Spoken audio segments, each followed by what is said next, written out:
Party के रूप में नहीं लेते हैं। मैंने आपको बताया कि जन स्वराज का उद्देश्य ही ये है कि बिहार में एक नया दल बने। बिहार में 50% आधी से ज्यादा लोग ऐसा समझते हैं कि अगर बिहार में सुधार होना है, ये आंकड़ा याद रखिए, 50% से ज्यादा लोगों का मानना है कि बिहार में एक नया दल, नया विकल्प बनना चाहिए। क्योंकि जनता पिछले 30 साल से लालू, नीतीश, भाजपा से यहाँ त्रस्त है। उन्होंने देखा है कि उनके जीवन में सुधार नहीं हो रहा है, लेकिन लोगों को रास्ता नहीं दिख रहा है, किसको वोट दे। यही दल है। सामान्य आदमी अपने अकेले दल तो बना नहीं सकता है। तो जन स्वराज वो अभियान है कि लोगों की ताकत को एक साथ किया जाए, ताकि सब लोग मिलकर वो विकल्प बनाएं जो सब लोग खोज रहा है। बिहार में हर आदमी कह रहा है कि भैया नया विकल्प होना चाहिए, लेकिन लोगों को ये नहीं समझ में आ रहा है कि वो नया विकल्प कैसे बनाया जाए, कौन बनाए। इसीलिए जन स्वराज अभियान है कि आपको हम बताएं, समझाएं कि कैसे ये विकल्प बन सकता है। जो हमने 10 बरस काम किया है अपने जीवन में, हम पहले नेताओं को सलाह देते थे, दलों को सलाह देते थे कि कैसे वो अपने दल को संगठित कर सकते हैं, कैसे वो चुनाव लड़कर जीत सकते हैं। तो जो काम हम पहले दल और नेता के लिए करते थे, वही काम हम बिहार की जनता के लिए कर रहे हैं कि अब आप लोग कैसे साथ में आइए और कैसे नया दल बनाइए।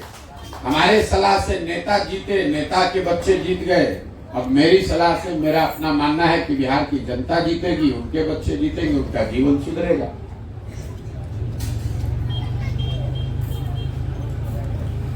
सर, मेरे को सवाल है, कुछ पब्लिक डोमेन के हैं, कुछ अपने हैं। बोलिए। पहले मैं अपना वाला रखता हूँ।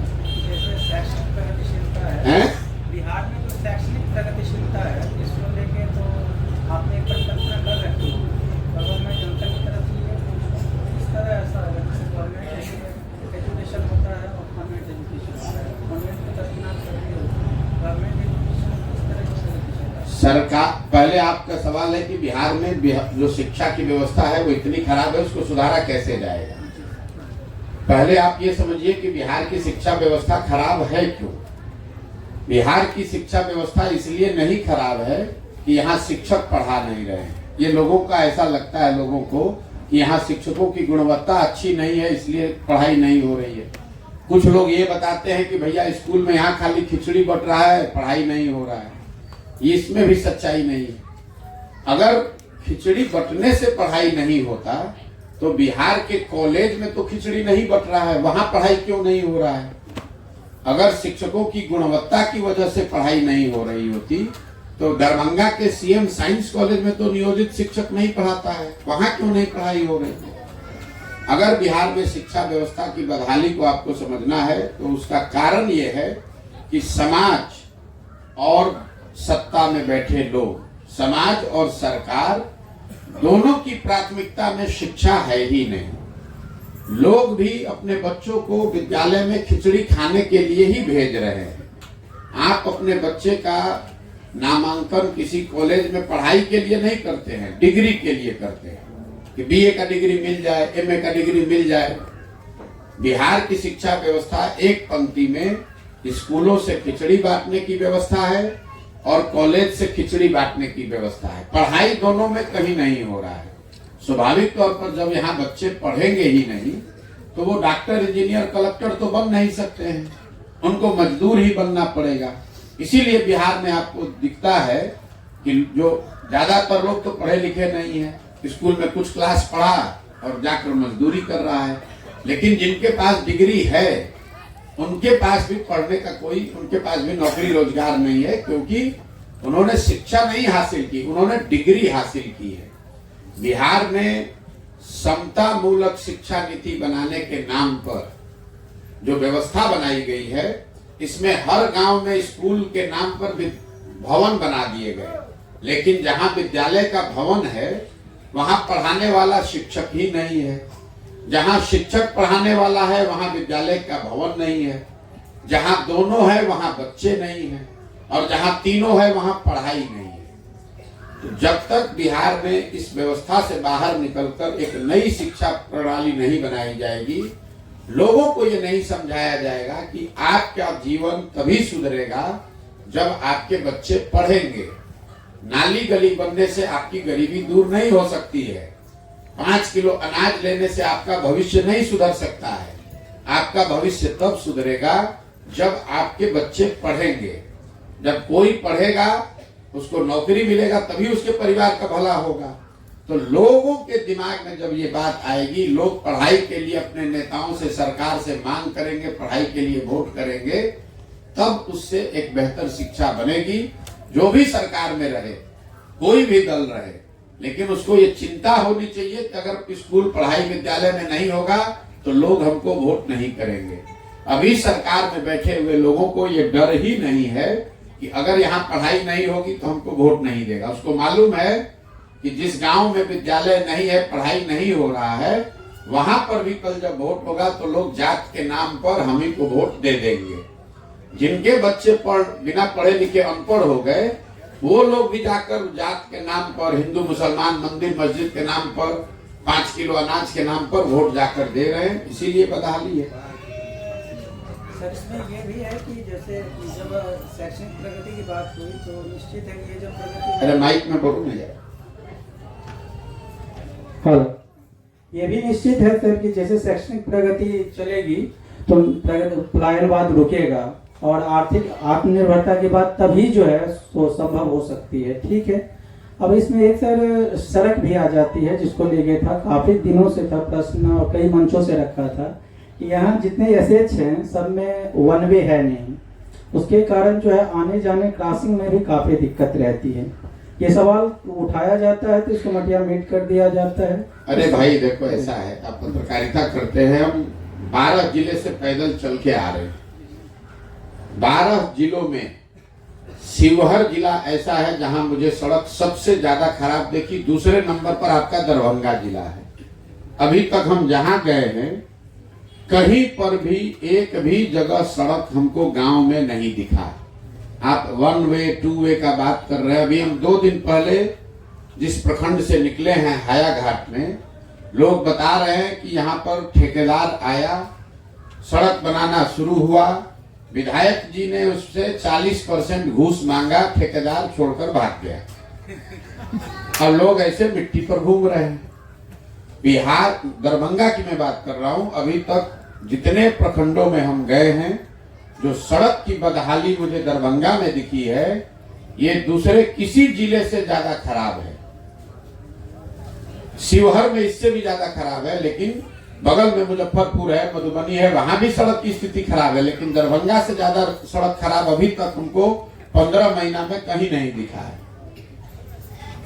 बोलिए, अगर आपके सवाल हो गए तो फिर मैं अगर एक सवाल और, जैसे सर, अरे हेलो, जैसे सर ये है कि मतलब जैसे सत्तारूढ़ पार्टी है वो कहती है कि जैसे हमारा सरकार गारंटी है, या गांव घर में भी देखते हैं कि अपनी समस्या के बावजूद लोग जो है नए विकल्प की तलाश नहीं करते और हमारा जन स्वराज उसी की बात करता है। तो जो पहले से माइंड सेटअप है उसको कन्विंस करने के लिए हम क्या करें? सिर्फ आपको नहीं बल्कि हम क्या करें, ये कहना। मेरे भाई ऐसा है, मैंने कहा ये आपका, यहाँ जितनी जनता बैठी है आप सब पत्रकार हैं।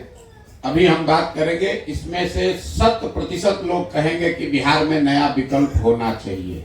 हम 4000 गांव में गए हैं, हर जगह लोगों से पूछते हैं नया विकल्प होना चाहिए कि नहीं। सब लोग कहता है भैया नया होना चाहिए। हम लोग त्रस्त हो गए हैं।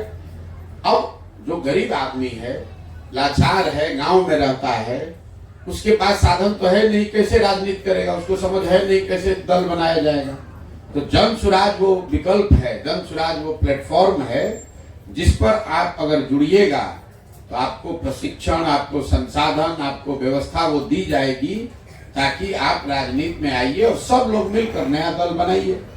जब देश आजाद नहीं था तो यही भारत के सारे लोगों ने मिलकर दल बनाया, अंग्रेजों से लड़ने की व्यवस्था बनाई, सब लोग एकजुट हुआ, अंग्रेज भागा।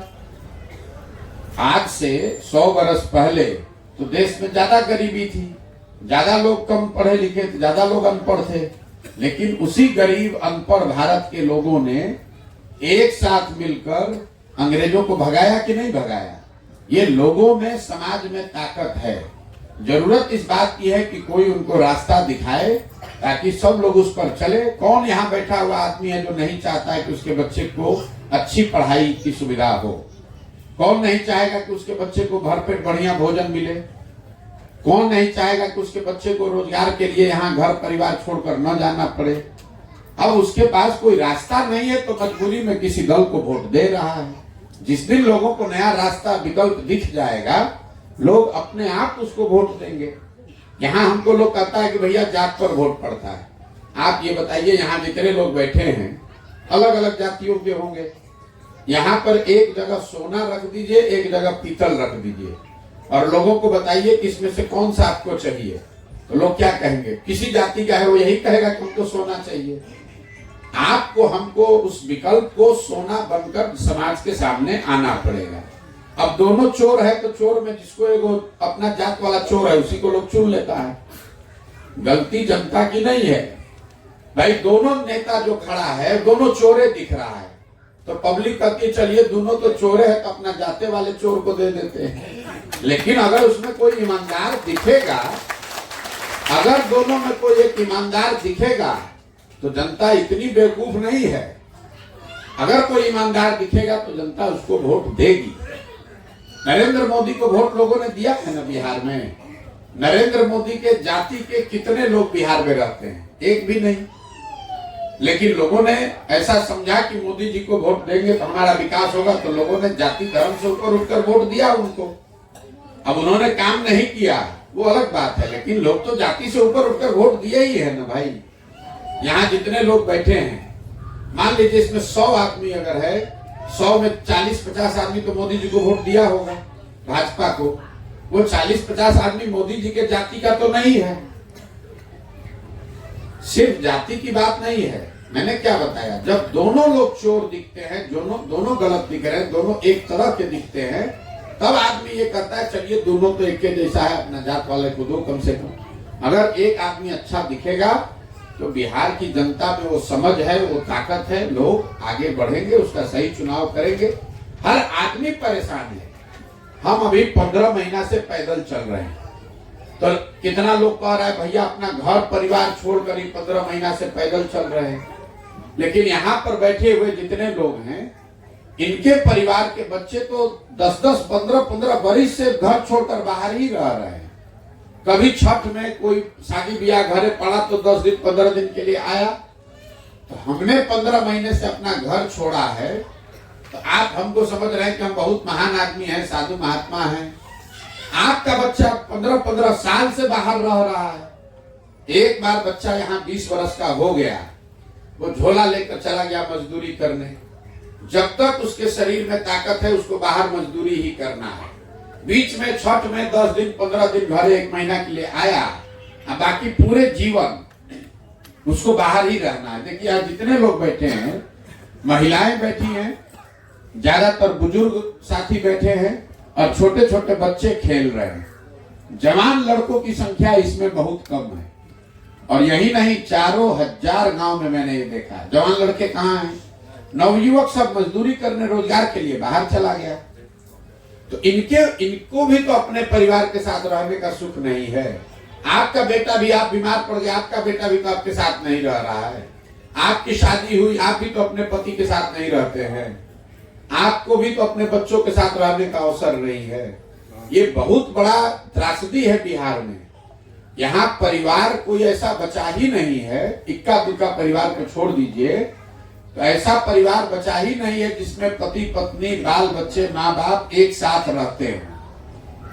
कोई ना कोई मजदूरी करने के लिए, पढ़ाई करने के लिए, दवाई करने के लिए बाहर ही गया है। परिवार एक साथ रहना, एक साथ खाना, एक साथ पर्व त्योहार मनाना, वो तो बात बीते 50 साल में कभी यहाँ हुआ ही नहीं है। वो बदलने की बात है, ताकि आप भी अपने बच्चों के साथ होली दिवाली मनाएं, आप भी अपने बच्चों के साथ मिलकर काम करें। और उसके लिए क्या चाहिए? लोगों को जो बाहर गए हैं वो कलेक्टर बनकर थोड़े ना गए हैं। वहां कोई 2-4 लाख रुपया थोड़ी ना कोई कमा रहा है। 12,000 15,000 के मजदूरी के लिए आदमी बाहर गया है। अगर 12-15 हजार रुपया का मजदूरी यहीं मिल जाए तो लोग क्यों अपना परिवार छोड़कर जाएगा? 12-15 हजार की मजदूरी उसको यहाँ मिलनी चाहिए, उसी से लोगों का जीवन बदल जाएगा। यहाँ ठीक है भैया, बहुत बहुत धन्यवाद।